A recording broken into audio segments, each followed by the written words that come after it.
This is section 10.1, and this starts our chapter on probabilities.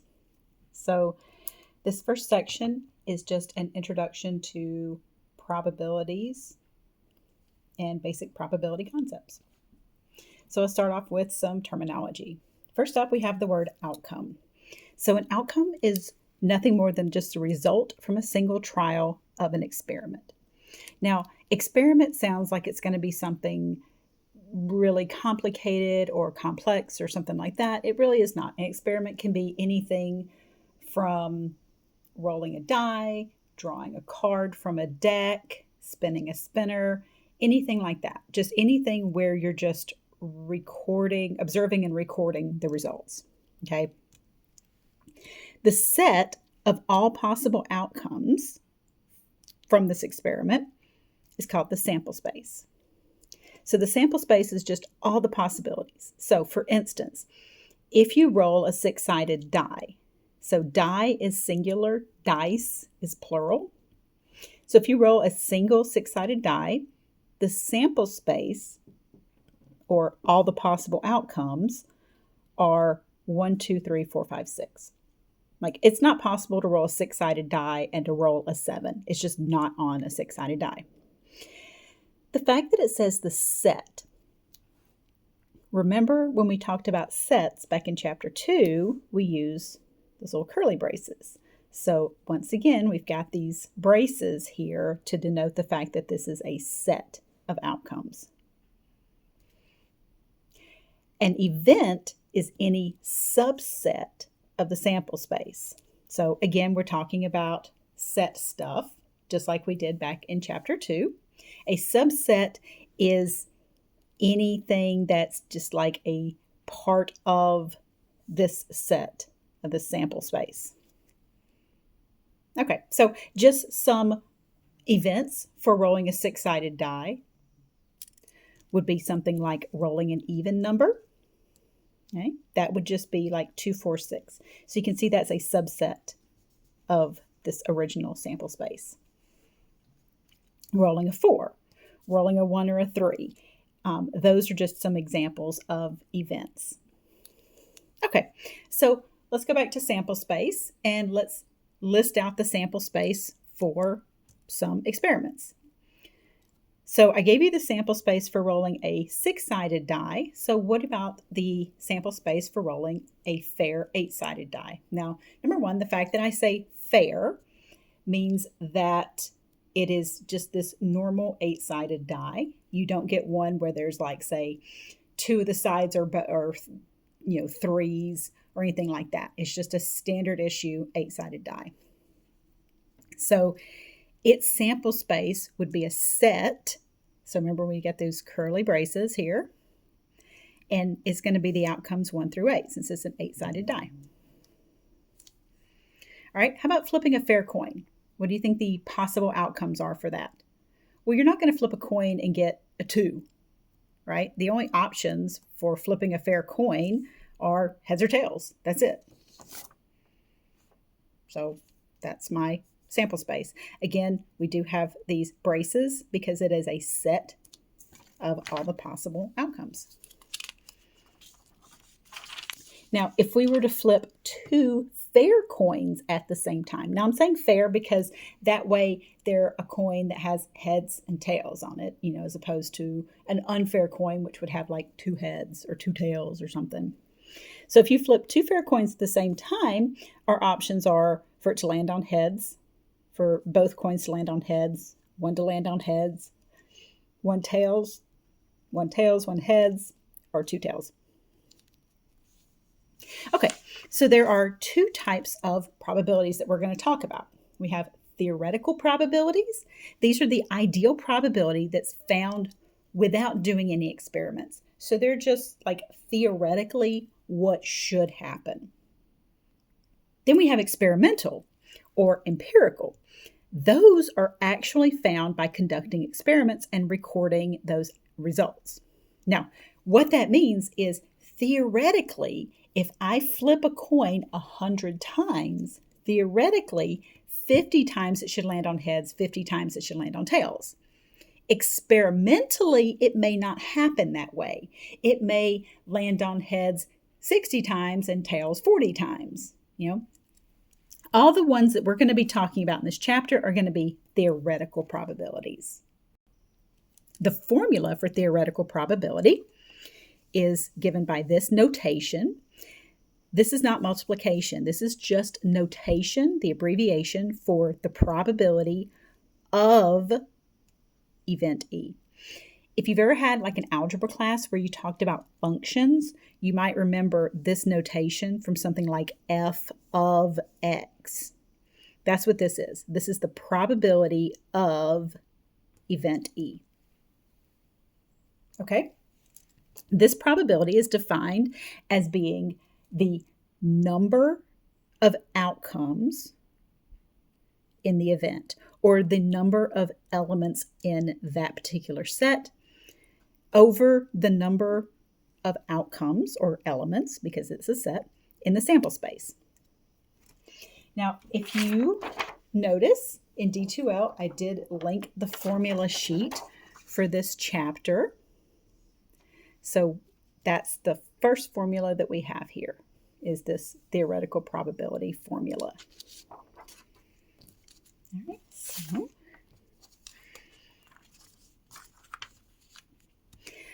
a fair six-sided die is rolled.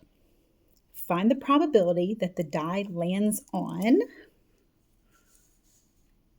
2. All right, well, how many outcomes are a 2 on a six-sided die? Well, there's only 1 2, right? How many total outcomes are there? Because that's the formula we're going to use. The number of ways to get a 2 over the total number of outcomes. So the probability of getting a 2 is going to be the number of ways to roll a 2 out of the total number of outcomes. The total number of ways to get a 2 on a six-sided die is 1. There's only 1 2 on a die. And there's 6 total outcomes because it's a six-sided die. If this had been an 8-sided die, that would have been an 8 down there. Now, if you knew that without having to think through all of this stuff, then that's awesome. If you just kind of instinctually just kind of knew it was going to be 1 6, that's awesome. All right. So if you're like, man, that was a lot of work she did, I was just going to slap down 1 6. Good. I'd rather over-explain it for anybody who just needs to know all the details. But if you can go straight to that answer, that's beautiful. I love it. All right. How about an even number? Well, again, it's going to be the number of ways to roll an even number out of the total. So this bottom's always going to be 6. Right? So how many even numbers are on a fair six-sided die? Well, we have 2, 4, and 6, right? So we have 3. So the number of even numbers on a six-sided die are 3, 2, 4, and 6. There's 3 of those out of 6. Now, this fraction can reduce. So this reduces by 3. So if you divide this by 3, you divide this by 3, you end up with 3 6 being the same as 1/2. I have it in ALEKS to where if you put in an unreduced fraction, it should not mark it wrong. It should accept unreduced fractions. Okay, in my settings, I was able to select that, but it seems like sometimes some of them slip through and ALEKS might mark it wrong. So if you put in something like 3 6 instead of reducing it and ALEKS marks it wrong, just let me know and I can fix your grade for you. I feel like I have to say that a lot with ALEKS, but I promise it is, overall, it's a good system. It just has some, some minor issues. All right, how about a number less than 5? Well, if it's less than 5, we're not going to include 5, okay? So that would have to be the numbers 1, 2, 3, and 4. So the probability, so this is just the notation, remember, probability of the event of rolling a number less than 5 is the numbers less than 5. How many of them are there? Well, there's 4. 1, 2, 3, 4. Out of the total, which is still 6 because we're still going back to the 6-sided die. So 4 out of 6 does reduce to be 2/3. Again, if you wanted to put the unreduced fraction in there as your answer, you certainly could. If you want to reduce it, that's the safest way to go about it.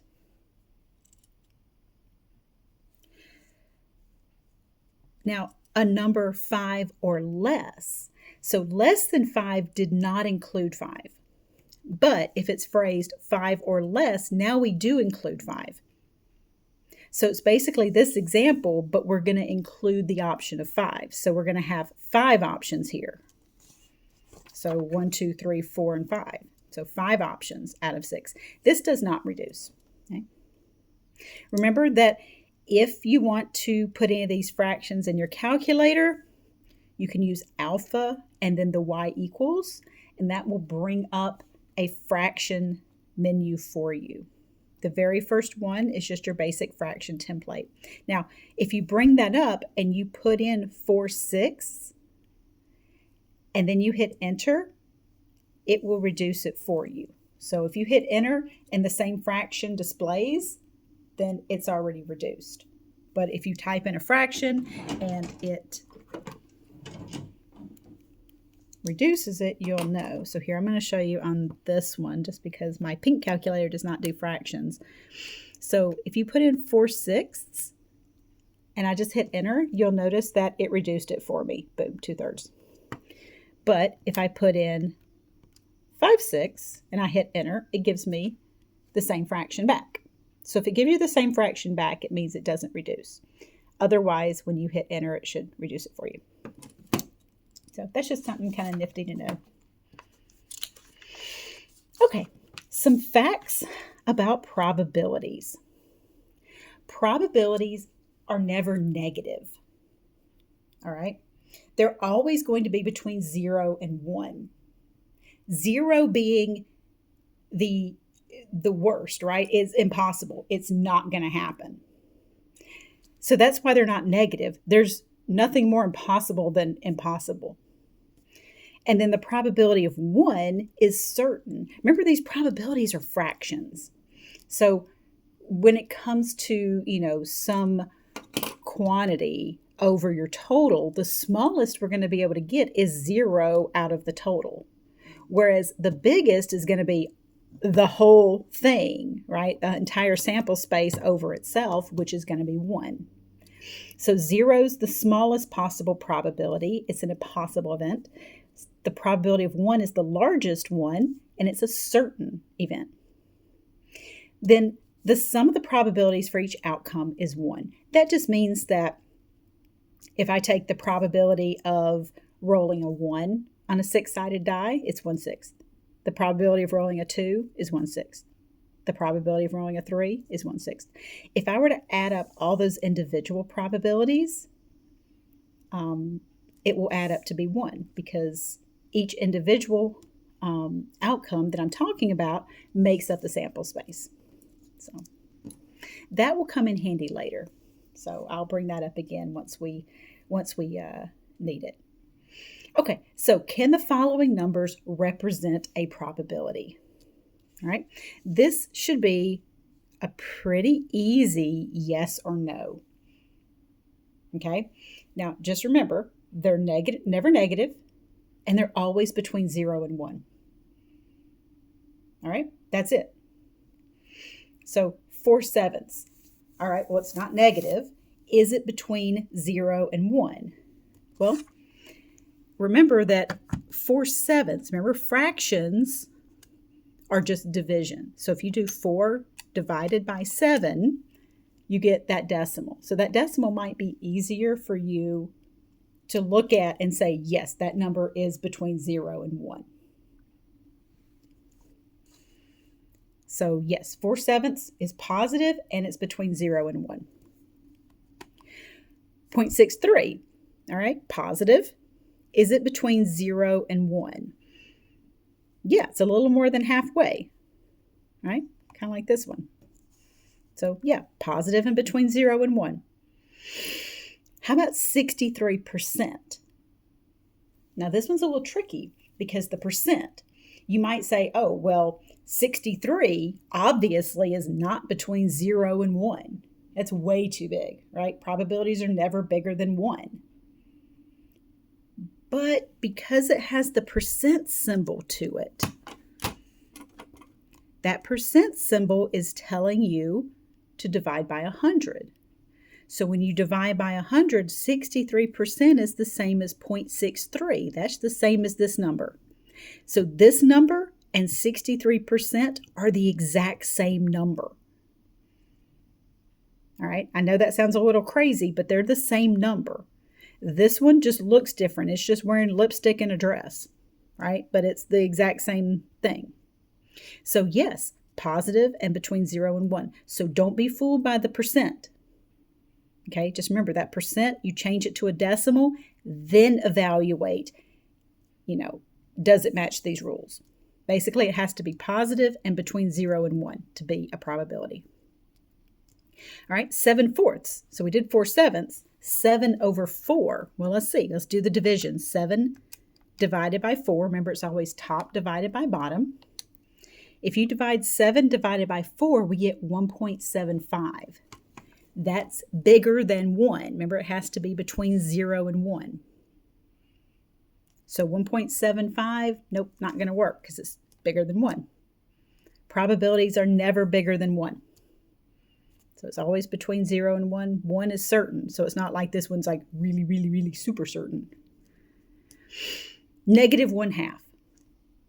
Oh, that's an easy one, right? Because of the negative. So probabilities are never negative. So no, this one cannot be a probability.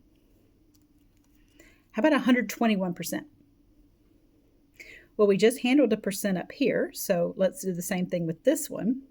If I take 121 and I divide it by 100, because that's what this percent symbol is telling me to do, I get 1.21. Up here, when I divided it by 100, the answer that I ended up with was between 0 and 1. So yes, it could represent, or it does represent a probability. This one, when I divide it by 100, is bigger than 1. So it cannot represent a probability. All right, and then lastly, 63. Now don't get that confused with 63%. 63, just by itself, no percent symbol. Nope, it's bigger than 1, so it cannot represent a probability. All right, let's go on to the next page here. So example 4, you flip 2 fair coins at the same time. Find the probability that the coins land on exactly 2 tails. All right, well, we know what the formula is going to be that we're going to use. We're going to use this theoretical probability formula. So we need to know the number of ways to get 2 tails out of the total number of things in the sample space. All right, so what's in the sample space? Well, we did this in one of the first examples, and that was the sample space of flipping 2 fair coins, right? The outcomes were 2 heads, 2 tails, or 1 head, 1 tail, 1 tail, 1 head. Now you might think, well, these are the same things. Not really. Think of the 2 fair coins as being like a dime and a nickel, right? Because this would be like heads on the dime, tails on the nickel versus tails on the dime, heads on the nickel. So you can actually tell the difference in there. Okay, so exactly 2 tails, that would be right here, just this one. Don't look at the green. That's further on along here. 2 tails right there. The number of ways to get 2 tails is just 1 way. Boom, right there. 1 way out of 1, 2, 3, 4 outcomes in the sample space. The probability of getting exactly 1 tail, that's the blue stuff. That's the blue highlighted, right? I can get 1 tail this way or 1 tail this way. So there's 2 ways out of 1, 2, 3, 4. So 2 ways for there to be exactly 1 tail out of 4 things in the sample space. 2 out of 4 reduces to be 1/2. And then at least 1 tail. At least 1 is the same as one or more, okay? So one or more tails, this is the green stuff. There's one tail, there's two, and that's as many as you can possibly get. So there's 3 possibilities, 3 ways that I can get one or more tails out of the sample space, 1, 2, 3, 4. Notice that these are all out of 4 because that's the total number in the sample space. Okay. So what is the probability of rolling a 4 on a fair 6-sided die? Well, it's 1 out of 6, right? Because there's only one 4 on a 6-sided die, and there's 6 possible outcomes. What is the probability of not rolling a 4? Well, it's going to be 5 out of 6. Because if you don't get a 4, then you must get a 1, a 2, a 3, or a 5, or a 6. Right? So there's 5 other outcomes besides that, still out of 6 because it's a 6-sided die. Now remember a few pages back, I told you we would come back to this. The sum of the probabilities for each outcome is 1. These 2 events are exactly opposite each other. They're what we call complementary events. Now you might remember this from sets that we did, but they're complementary events. It means that they are opposite each other. Rolling a 4, not rolling a 4. And we have this little symbol for complement. Maybe that's, ringing a bell, bringing back some happy memories from chapter 2 or something here.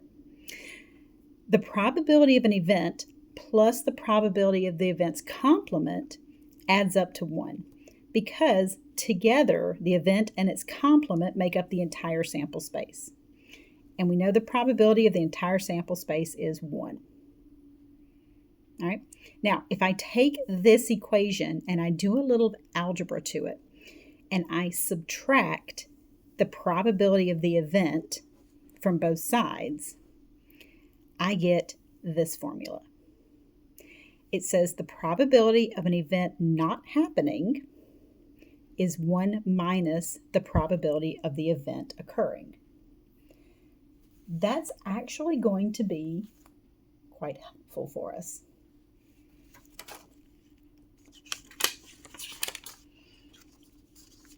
Okay, there are 36 outcomes in the sample space for rolling 2 fair 6-sided dice. What is the probability of not rolling 2 1s? All right, now the easiest thing for you guys to do at this point is to pull up a picture, like go to Google and just Google the outcomes of rolling 2 fair dice. You don't have to say 6-sided. That's just common enough. And then look at the graph. Look at the, they're going to give you this nice little image of the 36 outcomes. All right. That is the first thing that you should do, just so you can see those outcomes. All right. I had to pause and try to find it in the textbook here. And my textbook's loose leaf, so I just have a single page here. So it's going to look something like this. Now, the ones you might find in Google might list it out numerically, or it might have like a picture of, a pair of dice.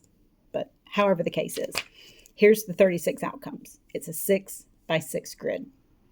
All right, what is the probability of not rolling 2 1s? So look at all these outcomes, all 36 outcomes. That's the only time that you can get 2 1s. It's right there.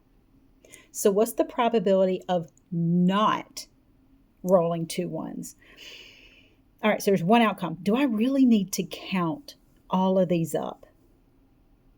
Well, no, I don't. I know there's 36 total outcomes, and there's only one of them that I want to basically skip, right? I want the probability of everything but that one. So if there's 36 and I'm going to ignore 1, it's just going to be 35 out of 36. So the probability of rolling 2 ones is just 1 out of 36. Only one outcome, so that's me trying to draw a pair of dice with 1 and 1 on there. So the probability of not rolling 2 ones is 35 out of 36. 35 being the rest of the 36 outcomes, right? One of them is what we're ignoring, what we don't want. So the rest of them are 35. So the point is here that we can kind of use the fact that these are complements to skip having to count up all of those things. Okay, what is the probability of rolling a pair of 6-sided dice and getting a sum of 7? Now remember, sum means add. So let's look back at this chart here. Now, this is in the textbook, but I don't require you guys to actually have the book. There is an ebook included in ALEKS, so if you did want to look at the ebook, this is the page number, but you can always just Google this image, right? And then just like bookmark it or something, so you can always come back to it. Or if you're going to do it on your phone, just screenshot it so you can have it just like it's a quick reference guide as we go throughout this chapter. So, okay, so sum of 7. All right, so pretty cool thing about this, and let me just try to zoom in here, is that the sums of this, okay, stop wobbling here, not trying to make people sick. The sums are the same along the diagonals. So look, 1, 2, 2, 1, those add up to 3. 1, 3, 2, 2, 3, 1, those add up to 4. These all add up to 5. These all add up to 6. These all add up to 7. And then it starts going down from there. So, where are we? This, oh wait, no, it doesn't go down from there. I'm sorry. 6 and 2, 3 and 5, 4 and 4. Those add up to 8, 9, 10, 11. Sorry, I was thinking that these were the inverses, like 6, 2, 2, 6. So I was thinking something totally different. I was thinking of, forget I said anything. Anyway, as you were. So the sum of 7 is just going to be along this diagonal here. So 1, 2, 3, 4, 5, 6 outcomes add up to 7. All right, so let's go back to my normal Zoom here. So what's the probability of getting a sum of 7? Well, there were 6 of those outcomes, right? Those 6 outcomes from that picture were 1 and 6, 2 and 5, 3 and 4, 4 and 3, 5 and 2, 6 and 1. So 1, 2, 3, 4, 5, 6 outcomes out of a total of 36. Remember the 36 boop, boop, boop, up there? When you roll 2 fair 6-sided dice, you have 6 outcomes on both dice. So 6 times 6, 36 outcomes total. Now 6 over 36 does reduce. So just to show you real quick, if you put that fraction, 6 over 36, remember on your app or on your calculator it would be alpha y equals. So 6 out of 36, and you hit enter, boom, we get 1/6. All right, we are almost done with this section. So in a math class of 4 women and 7 men, one person is selected at random to go to the board. Find the probability that the person selected is a man. All right, so I pulled this one out of ALEKS. I pulled this one out of the homework. This one's nothing really complicated, okay? Some of the other ones were way harder, right? If you're looking for the probability that a man is selected out of the class, well, you just need the number of men out of the total. So that's the thing about a probability. It's always the number of things you're looking for out of the total, okay? So in this case, it was find the probability the person selected is a man. So I need the number of men, which is 7. And then because it's a probability, it's always out of your total. The total being 7 men and 4 women. So I had to add those up to get that total of 11. This does not reduce. If you put this fraction in your calculator and hit enter, it will give you the same fraction back. So that's how you know it doesn't reduce. Also because these have no factor in common other than 1. Okay, so this was kind of a long section, but that finishes up section 10.1 for us.